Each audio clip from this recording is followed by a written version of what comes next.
రాజధాని నిర్మాణంపై ప్రభుత్వం మరో 40,000 ఎకరాల ల్యాండ్ పుల్లింగ్ ఆలోచన చేస్తుందనే అంశం రాష్ట్ర వ్యాప్తంగా చర్చనీయాంశంగా మారింది. గతంలో తీసుకున్న 33,000 ఎకరాలు ఇచ్చిన రైతులకు ఇప్పటి వరకు పూర్తి స్థాయి న్యాయం జరగలేదని వాదన అమరావతిలో వినిపిస్తుంది. దీంతో రాష్ట్ర మంత్రి నారాయణ ల్యాండ్ పుల్లింగ్ ఆలోచన ప్రస్తుతానికి లేదని, అమరావతి నిర్మాణం ప్రపంచ స్థాయిలో ఉండే విధంగా నిర్దిష్టమైన కాల పరిమితితో చేస్తామని ఆయన చెబుతున్నారు. అమరావతిలో నిర్మాణాలు ల్యాండ్ పుల్లింగ్ పై మా ఆంధ్రప్రభ టీవీ ప్రతినిధి శ్రీనివాస్ మరింత సమాచారాన్ని అందిస్తారు. అమరావతి నిర్మాణానికి సంబంధించి చంద్రబాబు ప్రభుత్వం తీసుకుంటున్న మరో కీలకమైన నిర్ణయం భవిష్యత్ అవసరాలను దృష్టిలో ఉంచుకొని మరో 40,000 ఎకరాల ల్యాండ్ పుల్లింగ్కి ప్రభుత్వం గ్రీన్ సిగ్నల్ ఇచ్చినట్లుగా తెలుస్తుంది. దీనికి సంబంధించి ఇప్పుడే పెద్ద ఎత్తున రాష్ట్ర వ్యాప్తంగా చర్చ నడుస్తుంది. ప్రస్తుతానికి రాష్ట్ర ప్రభుత్వం తీసుకున్న నిర్ణయాల్లో అత్యంత కీలకమైన నిర్ణయం ల్యాండ్ పుల్లింగ్. అమరావతి నిర్మాణానికి శ్రీకారం చుట్టిన రోజే అమరావతి పరిసర ప్రాంతాల్లో విజయవాడ, గుంటూరు మధ్య ఉన్న ప్రాంతాల్లో 33,000 ఎకరాల భూమిని రైతుల దగ్గర నుంచి ల్యాండ్ పుల్లింగ్ తీసుకున్నారు.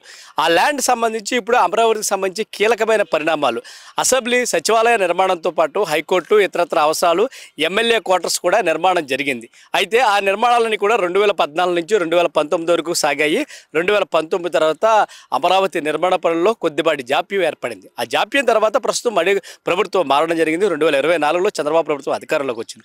అధికారంలోకి వచ్చిన తొలినాళ్ల నుంచి అమరావతిపై పూర్తిగా దృష్టి సారించింది చంద్రబాబు ప్రభుత్వం. దీనికి సంబంధించి గడిచిన బడ్జెట్లో 6,500 కోట్ల రూపాయలను స్వయం ప్రాతిపత్తి పథకన ఈ ప్రభుత్వం సంబంధించి అమరావతికి సంబంధించి కేటాయింపులు జరిగాయి. దాంట్లో ఆ కేటాయింపుల నుంచి పెద్ద ఎత్తున నిధులు సమీకరించి అమరావతిని తనంతట తానే స్వయం ప్రాతిపత్తి గల ప్రాంతంగా అభివృద్ధి పరిచేందుకు పూర్తిగా వసతులు కల్పిస్తున్నట్లు ఏర్పాట్లు చేయడం జరిగింది.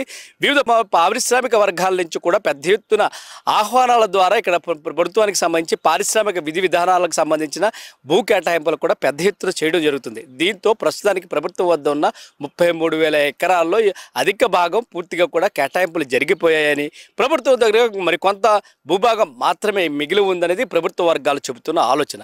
దీనికోసం భవిష్యత్తు అవసరాలు దృష్టిలో ఉంచుకొని ప్రభుత్వం ఎవరికి ఇబ్బంది లేకుండా భవిష్యత్తు అవసరాల కోసం బంగారు బాట వేయాలంటే మరికొంత భూ లభ్యత అవసరమని, దానికోసం ల్యాండ్ బ్యాంక్ని తయారు చేయాలనే ఆలోచనకు వచ్చింది. దీంట్లో భాగంగా మరొక 40,000 ఎకరాలను ల్యాండ్ పుల్లింగ్ ద్వారా తీసుకునేందుకు కార్యాచరణ సిద్ధం చేసింది. ఇప్పుడు ప్రస్తుతం ఇదే చర్చనీయాంశంగా మారింది. గడిచిన ప్రభుత్వం అంటే గడిచిన 2014 నుంచి 2019 వరకు తీసుకున్న 33,000 ఎకరాల్లో ప్రభుత్వం ఏ విధంగా ఉపయోగించింది, ఏ వర్గాలకు ఎంత కేటాయించింది, ఏ కేటాయింపులపై ఏమేమి జరిగాయి, అసలు అభివృద్ధి ఎంత మేరకు జరిగింది అనేది ప్రతిపక్షాల నుంచి అన్ని రాజకీయ పార్టీలు కూడా ప్రభుత్వాన్ని ప్రశ్నిస్తున్నాయి. ప్రస్తుతం ఆ ప్రశ్నలకు సమాధానం చెప్పి భవిష్యత్తు అవసరాలకు భరోసా కల్పించే విధంగా ప్రభుత్వం నుంచి ఒక నివేదిక రావాల్సి ఉంది. అయితే ప్రభుత్వం దీనిపై మాత్రం ప్రస్తుతానికి ఎటువంటి ప్రకటన చేయలేదు. భవిష్యత్తులో అవసరాల కోసం 40,000 ఎకరాలు కావాలనేది ప్రభుత్వ అంతర్గత వర్గాల నుంచి వచ్చిన సమాచారమే కానీ ఎక్కడా కూడా ప్రభుత్వం నుంచి వచ్చిన సమాచారంగా కాదు. దీంతో ప్రస్తుతం ప్రభుత్వం నుంచి అందుతున్న సమాచారం మేరకు ఏం జరుగుతుందనేది మాత్రం ఉత్కంఠ కొనసాగుతూనే ఉంది.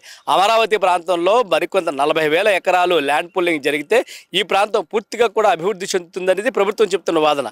గడిచిన 33,000 ఎకరాలు ఏం చేశారు అనేది వివిధ వర్గాల నుంచి వస్తున్న ప్రశ్న. వీటన్నిటికీ మధ్య అమరావతి అభివృద్ధి ఎటువైపు అడుగులు వేస్తుంది, ప్రస్తుతం అభివృద్ధి ఏ విధంగా సాగుతుందనే అంశాలను పూర్తిగా మీకు కూడా చూపించే ప్రయత్నం చేస్తాం. పూర్తిగా కూడా అన్ని అభివృద్ధి పనులు సర్వేగంగా జరుగుతున్నాయి. అన్ని వర్కులు కూడా పూర్తిగా జరుగుతున్నాయి.